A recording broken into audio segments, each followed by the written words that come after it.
కల్తీ నెయ్యి వ్యవహారంపై సీట్ రిపోర్ట్, అంబటి రాంబాబు దుర్భాషలు, ఆయన ఇంటి మీద దాడి, జోగి రమేష్ ఇంటి మీద దాడి ఘటనలతో పొలిటికల్ హీట్ పెరిగింది. తెలుగుదేశం పార్టీ, వైసీపీ నేతల మధ్య మాటలు తూటాలు పేలుతున్నాయి. మాదేం తప్పు లేదని వైసీపీ నేతలు బుకాయిస్తుంటే టీడీపీ నేతలు ధీటుగా స్పందిస్తున్నారు. మాజీ మంత్రి జోగి రమేష్ విమర్శలకు మంత్రి కొల్లు రవీంద్ర కౌంటర్ ఇచ్చారు. వారి మాటల యుద్ధాన్ని ఇప్పుడు చూద్దాం. ప్రజాస్వామ్యం మీద జరిగిన దాడిగా, బడుగు బలహీన వర్గాల మీద జరిగిన దాడిగా, బలహీన వర్గాలకు సంబంధించిన జోగి రమేష్ గొంతుకని నొక్కేస్తే వైఎస్ఆర్ కాంగ్రెస్ పార్టీ గొంతుకని, వైఎస్ఆర్ కాంగ్రెస్ పార్టీ శ్రేణులని భయపెట్టాలని మీడియా మిత్రుల సమక్షంలో నిన్నంతా కూడా మీ ద్వారా రాష్ట్ర ప్రజలకు చూపించారు.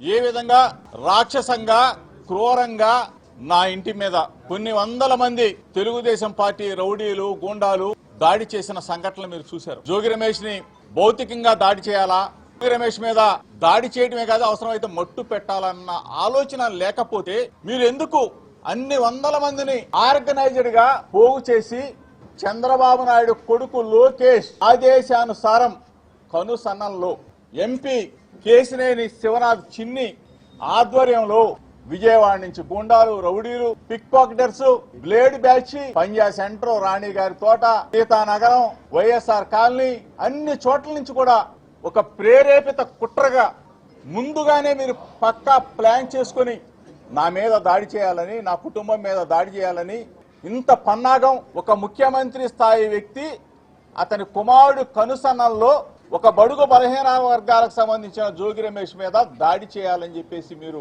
పథక రచన చేశారంటే ఇంతకన్నా దుర్మార్గం ఇంకోటి ఉందా అని చెప్పేసి చంద్రబాబు నాయుడు గారిని, చంద్రబాబు నాయుడు కొడుకు లోకేష్ అడుగుతాం. భ్రష్టు పట్టినటువంటి వైఎస్ఆర్ పార్టీ ఇవాళ వైసీపీ నాయకులు ఇష్టారాజ్యంగా మాట్లాడి, వాళ్ళు మాట్లాడినటువంటి భాషకి ప్రజల్లో వచ్చినటువంటి వ్యతిరేకతని ఇవాళ కులాల పేరు చెప్పి, మతాల పేరు చెప్పి, కుల మతాల మీద ఇవాళ పేలాలు ఎక్కువాలనే ప్రయత్నం చేస్తున్నారు. కుల మతాలను అడ్డం పెట్టుకుని రాజకీయం చేయాలనే ప్రయత్నం చేస్తున్నారు. నిజంగా ఇది చాలా సిగ్గుచేటు. ఆ రోజు ఎవరైతే బూతులు మాట్లాడారో వాళ్ళందరూ కూడా పదవులు ఇచ్చి, అసెంబ్లీలో తిడితే వాళ్ళకి తీసుకెళ్లి పదవులు ఇవ్వడం, చంద్రబాబు నాయుడు గారి ఇంటి మీద దాడికి వెళ్తే వాళ్ళకి పదవులు ఇవ్వడం, పార్టీ ఆఫీస్ మీద దాడికి వెళ్తే వాళ్ళకి పదవులు ఇవ్వడం, ఇవన్నీ కూడా దీని అంతటికీ మూలకారకుడు జగన్మోహన్ రెడ్డి. ఈ రాష్ట్రం ప్రశాంతంగా ఉండడం ఆయనకి ఇష్టం లేదు. ఈ రాష్ట్రం అభివృద్ధి చెందడం ఆయనకి ఇష్టం లేదు. కులాలు పెడతా ఉన్నాడు, మతాలు పెడతా ఉన్నాడు. సిగ్గనిపించలేదు జగన్మోహన్ రెడ్డి? 5 సంవత్సరాలు ఈ రాష్ట్రాన్ని సర్వనాశనం చేశావు.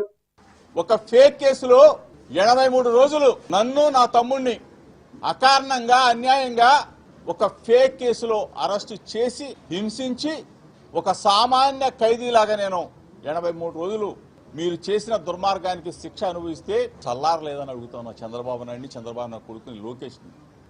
మిమ్మల్ని ప్రాధేయపడి వేడుకున్నా, నేను ఎక్కడికైనా వస్తాను, అవసరం అనుకుంటే మీ దగ్గరకైనా వస్తాను. జోగి రమేష్ తప్పు చేస్తే ఊరు జైలు, విజయవాడ జైలు, ఆఖరికి మదనపల్లి జైలు, 3 జైలు తిప్పారే. ఇంకా మీకు రాక్షసానందం తెరలేదా చంద్రబాబు నాయుడు గారు, లోకేష్ అన్నాడు?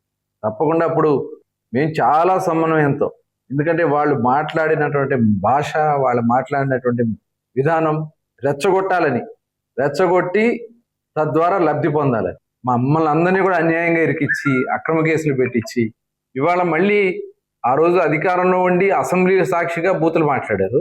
ఇవాళ అపోజిషన్లో ఉండి నిత్యం రెచ్చగొట్టాలనే ఉద్దేశంతో బూతులు మాట్లాడతారు. ఇది అందరూ కూడా గమనిస్తున్నారు. అందుకే ఇవాళ తిరగబడ్డారు ప్రజలు. మేమైతే చాలా సమన్వయంతో మా వాళ్ళందరినీ కూడా కంట్రోల్ చేస్తా ఉన్నాం. నిజంగా మేము కానీ వదిలితే ఒక్కళ్ళు కూడా వైఎస్ఆర్ పార్టీ నాయకులు రోడ్ల మీద తిరగలేని పరిస్థితి ఉంటుంది. ఇవాళ చూసాం మీరు పెట్టినటువంటి అక్రమ కేసు, ఇవాళ చంద్రబాబు నాయుడు గారి మీద కట్టినటువంటి కేసు, దాంట్లో వాస్తవాలు లేవని చెప్పి సాక్షాత్తు మరి ఈడీని చెప్తా ఉన్నారంటే ఒక దుర్మార్గమైనటువంటి కార్యక్రమాలకి జగన్మోహన్ రెడ్డి శ్రీకారం చుట్టాడు. మరి ఆ రోజున ఆ శ్రీకారం చుట్టి Please subscribe to YK TV Network. Please subscribe to YK TV. Please watch YK News. Don't forget to subscribe YK News channel.